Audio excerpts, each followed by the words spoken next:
Today's pronunciation lesson is contrasting the sounds and ng. First, I will use each sound in a word.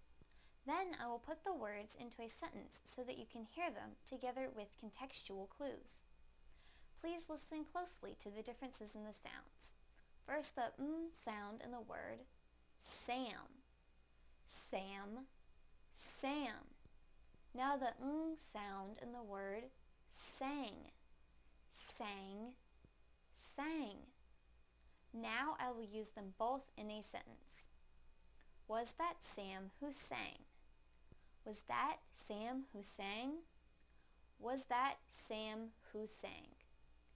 Thank you for watching CartoonEnglish.tv's pronunciation lesson. Come visit our website for free lessons, games, and chat. Bye!